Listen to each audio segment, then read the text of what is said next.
अब हमें ज्वाइन कर रहे हैं डॉक्टर आबिद क़य्यूम सुलेहरी साहब, माहिर मौशियात हैं। डॉक्टर साहब, thank you so much for your time. हम जब बात करते हैं ऑब्नाय हुर्मुज़ की बंदिश की और इस जंग की, तो जाहिर है कि उसके अंदर फिर सवाल जहन में आते हैं कि जब हम तस्करा सुनते हैं कि 20% यहाँ से ग्लोबल ट्रेड का हिस्सा गुजरता है और बाकी तो ये है कि सुएज से भी होती है, फिर बाबुल मंदब से भी होती है और स्ट्रेट ऑफ मलाका से भी होती है, यानी कि काफ़ी सारे रास्ते मौजूद हैं दुनिया भर में। तो फिर इतना बर्न क्यों महसूस हो रहा है कि सब जगह प्राइसेस आर स्काई हाई और बहुत परेशानी हो रही है लोगों को? सती साहब, दो वजूहत है। एक तो रास्ता बंद होना और दूसरा जो है पीछे से प्रोडक्शन बंद होना। 20% तो यहाँ से सिर्फ एनर्जी गुजरती है। दुनिया में जो खाद इस्तेमाल होती है 33% फर्टिलाइजर जो है वो यहाँ से गुजरती है। अच्छा। और ये जो अब जंग के बाद अगर आप देखें, जंग के दौरान भी देखें, तो कतर की अब ऑफिशियल स्टेटमेंट है कि जो कतर एलएनजी है प्लांट, उसको रिवाइव करने में उनको कम से कम 2 से 2.5 साल का अरसा जो है वो लग सकता है। ठीक है। और इसीलिए उन्होंने फोर्स मेजोर डिक्लेयर की। रिफाइनरीज जो है मिडिल ईस्ट में, एक तो ये रस्तों की बंदिश की वजह से, दूसरा वहां पे अटैक की वजह से, वो अगर वहां पे प्रोड्यूस नहीं कर रहे, जो फर्टिलाइजर है जो कि यूरिया जो बनता है गैस से, उसकी प्रोडक्शन अगर बंद है, या अगर रिफाइनरी से सल्फर होता है वो फास्फेटिक फर्टिलाइजर बनाती है, अगर उसकी प्रोडक्शन बंद है तो ये सिर्फ अब सप्लाई का या कीमतों का मसला नहीं रहा, ये पीछे आपकी प्रोडक्शन का इशू भी आ गया है। और जो प्रोडक्शन हो गई है उसके लिए कंपटीशन जाहिर है कि बहुत ज्यादा है, जो खरीदार है वो बहुत ज्यादा है उसके लिए। ओके, अब जरा ये समझाइएगा कि जाहिर है कि हम भी एक चीजें फेस कर रहे हैं। पहले हल्ले में हुकूमत की जानिब से 55 रुपए कीमतों में इजाफा किया गया और आपको पता है कि हाई ऑक्टेन तो बहुत ज्यादा बढ़ा दिया गया, डीजल की कीमत भी बढ़ाई गई। अब हुकूमत सब्सिडी दे रही है, सब्सिडी की वजह से वो जो बोझ है खुद बर्दाश्त कर रही है, लेकिन ये इंप्रेशन आ रहा है कि कल हो सकता है कीमतों में फिर से इजाफा किया जाए क्योंकि IMF का प्रेशर भी है। तो मेरा सवाल इसमें यह है कि इसकी जरूरत क्यों पड़ रही है? लोग ये पूछ रहे हैं कि जब ऑब्नाय हुर्मुज़ से हमारे जहाज गुजर के आ रहे हैं तो फिर कीमतों में इजाफा क्यों पाकिस्तान कर रहा है? कि डिमांड और सप्लाई का गैप है, कोई तो आ रहे हैं, इसका मतलब है कि सप्लाई तो आ रही है, लेकिन अगर आप रेट को देखें तो वही क्रूड जो कि $70 पर बैरल होता था, वो अब $120 पर बैरल तक उसके फ्यूचर कॉन्ट्रैक्ट्स जो है हो रहे हैं, यानी कि कीमत तकरीबन दुगनी होगी। अगर दुगनी नहीं भी हुई तो $50 पर बैरल उसमें अगर इजाफा हो गया है, तो $10 पर बैरल इजाफे का मतलब होता है कि 18 रुपए उसका पर लीटर इम्पैक्ट आता है टैक्सेस के अलावा। अगर वो $40 पर बैरल बढ़ गया तो आप देख रहे हैं कि 70-80 रुपए का इम्पैक्ट तो यही आ जाता है। और प्लस उस पर टैक्सेस हैं, प्लस उस पर लेवी भी है। हुकूमत की जो सब्सिडी देना है, ब्लैंकेट सब्सिडी, मेरा ख्याल है कि उसका उल्टा नुकसान हुआ। वन मस्ट अप्रिशिएट के हुकूमत ने जो है वो इम्पैक्ट नहीं आने दिया, और ये भी अप्रिशिएट करना चाहिए कि राशनिंग की तरफ नहीं गए। उससे ब्लैक मार्केटिंग होती और होर्डिंग होती, उससे कोई फायदा ना होता। लेकिन थोड़ा सा कंज्यूमर को पता चलना चाहिए कि वाकई इस वक्त सिचुएशन टाइट है, और ये सिर्फ पाकिस्तान ही का नहीं, पूरी दुनिया में इस वक्त सिचुएशन है। अब बजाय इसके कि 3 हफ्ते ना बढ़ाना और उसके बाद एकदम 50 रुपए बढ़ा देना, उससे बेहतर होता कि 15-15 रुपए जो है वो हर हफ्ते बढ़ाते रहते, ताकि एकदम से ना बढ़ाने पड़ते। अब मुझे लग ये रहा है कि एकदम से बढ़ाने पड़ेंगे और वो कंज्यूमर को ज्यादा पिंच करेगा, बजाय इसके कि हर हफ्ते 10 रुपए लीटर जो है वो अगर बढ़ रहा होता तो शायद कंज्यूमर को इसका इतना इम्पैक्ट ना होता। अच्छा, एक और चीज भी, अच्छा प्लीज आप कंप्लीट कीजिए अपनी बात। अब टारगेटेड सब्सिडीज और जो ऐप है उसकी तरफ भी आ रही है, और इस ऐप के बारे में पिछले 2-3 साल से आपके प्रोग्राम में भी, आपके साथ भी मैं डिस्कस कर रहा था कि 2 व्हीलर वालों को कैसे बचाया जा सकता है। तो आई एम ग्लैड के कुछ उस तरह की चीज शुरू हो रही है।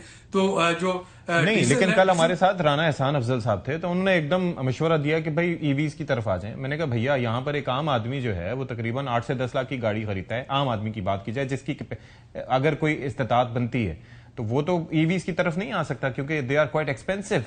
और फिर उनके लिए चार्जिंग स्टेशन और उनकी एक बाइक को चार्ज करना और एक गाड़ी को चार्ज करना, दे आर 2 डिफरेंट थिंग्स। मेरा ख्याल है ब्लेसिंग इन डिस्गाइज ये होगा कि अब गवर्नमेंट बड़ी संजीदगी से अपनी एनर्जी पॉलिसी पे सोचेगी, और जो पिछले साल सोलर एनर्जी को डिस्करेज करने की जो इनिशिएटिव लिया गया था, अब पूरी दुनिया जो है वो अपनी एनर्जी पॉलिसीज को रिवाइव कर रही है। कहीं पे न्यूक्लियर, कहीं पे कोयला। हमारे जैसे मुल्कों के लिए जहाँ पे दोनों पॉसिबल नहीं है, वहां पे सोलर। तो अब हमें ग्रिड कनेक्टिविटी और बैटरी स्टोरेज पे आना होगा, क्योंकि अब वो इम्पोर्टेड फ्यूल पे रिलाय, ये जंग खत्म भी हो जाती है तो इस पे बिल्कुल ऐसी होगा जैसे 9/11 के बाद सफर करना बिल्कुल बदल गया था, उसी तरीके से जंग खत्म भी हो जाए तो अब ये एनर्जी जो है, हर मुल्क अपनी एनर्जी पॉलिसी को रिवाइव करेगा, ठीक है, रिव्यू करेगा, और हमारे लिए सोलर ही बेस्ट ऑप्शन अच्छा सर, एक और चीज, ये घरों में जो गैस हमें आती है तो इसके लिए क्या है, क्योंकि एलपीजी की कीमतें भी मैं देख रहा हूं कि काफी बढ़ गई हैं। फिर अगर कतर ने एलएनजी अगर बंद कर दी है तो हमारे तो उनके साथ भी कॉन्ट्रैक्ट्स थे, कार्गोज वहां से आते थे, तो उसका इंपैक्ट हमारी डोमेस्टिक इंडस्ट्री पे क्या पड़ेगा या अदरवाइज क्या पड़ेगा? सबसे बड़ा इम्पैक्ट तो फर्टिलाइजर पे पड़ेगा। उसी गैस से तो हम यूरिया खाद बना रहे थे, और अगर यूरिया नहीं बनता है या महंगा बनता है या उसकी शॉर्टेज होती है तो उसका असर जो है वो हमारी फूड सिक्योरिटी पे और हमारी एग्रीकल्चर रूरल इकोनॉमी पे पड़ेगा। ठीक है। उसी गैस को आप पावर प्लांट्स पे भी यूज कर रहे थे, और वही गैस घरेलू सार्फिन के लिए भी आती थी। तो मेरा ख्याल है अगर मैं प्रायोरिटी वाइज देखूं तो पावर प्लांट्स तो हमें फर्नेस ऑयल पे या किसी और चीज पे चला लेने चाहिए। फर्टिलाइजर को इंपॉर्टेंस देना पड़ेगी, क्योंकि अगर गंदम चावल आपकी कपास नहीं होती है खाद ना मिलने की वजह से, या शुगर केन नहीं होता, तो वो बड़ा डिजास्टर होगा। और घरेलू सार्फिन जो है उनके लिए मैं दोबारा दोहराता हूं कि सोलर एनर्जी के ये नेट मीटर पे जो कैप लगी है इसको खत्म करना पड़ेगा। लोगों को आप इनकरेज करें कि अपने सोलर पैनल लगवाएं और सोलर पे वो इस्तेमाल करें, कुकिंग के लिए भी, हीटिंग के लिए भी, कूलिंग के लिए भी, चूंकि गवर्नमेंट के लिए पॉसिबल नहीं रहेगा इतना महंगा फ्यूल लेना या इतनी महंगी गैस लेना और फिर उससे बिजली बनाना, और ना ये सार्फिन बराह रास्त प्रोवाइड करना। ठीक है। अच्छा, अब एक चीज मुझे बता दीजिए कि ये रशियन ऑयल का आपको पता है पहले भी तस्करा हुआ था और हमने पहले कहा था कि एक रिफाइनरी है जो उसको वो कर सकती है, बाकी इतनी कैपेसिटी नहीं है। तो हम अगर ऑल्टरनेटिव्स की बात करें, जाहिर है कि वो भी कोई इतना हमारे लिए कोई, अब तो रशिया जिस हिसाब से, एक तो उसने पाबंदी भी लगा दी है कि जुलाई तक वो प्रोडक्शन नहीं करे, मतलब उसको एक्सपोर्ट नहीं करेंगे, तो उसकी वो किस बुनियाद पे आपको दिखाई दे रहा है? और पाकिस्तान के पास मुतबादल ऑप्शंस क्या हो सकते हैं अगर लेट्स से कि जंग तवालुत इख्तियार करती है या स्ट्रेट ऑफ हॉर्मुज़ बंद होता है? तो हमारे पास ऑयल के हवाले से तो रेड सी वाला रास्ता जो है वो मौजूद है, जब तक सऊदी अरब में कुछ रिफाइनरीज काम कर रही हैं। आई एम क्वाइट ऑप्टिमिस्टिक कि वहां से आपको ऑयल जो है वो मिल सकता है।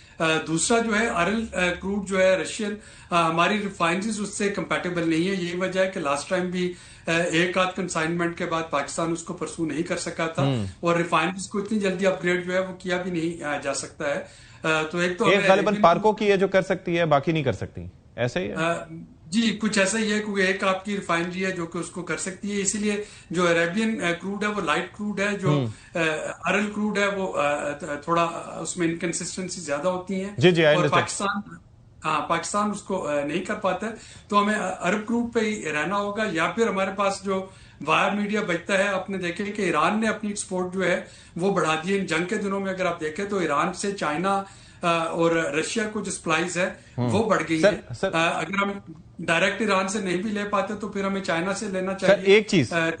एक चीज और ऐड कर दें मुख्तसरन ही, कि ये जो हमारे रिजर्व्स हैं, आई अंडरस्टैंड कि उसके अंदर फॉरेन रिजर्व्स आपको लगते हैं कि, लेकिन हमारी स्टोरेज कैपेसिटी जंग हो या अदरवाइज हमारे पास होनी चाहिए। दूसरे मुल्कों ने काफी इस पे काम किया है, हमने नहीं किया।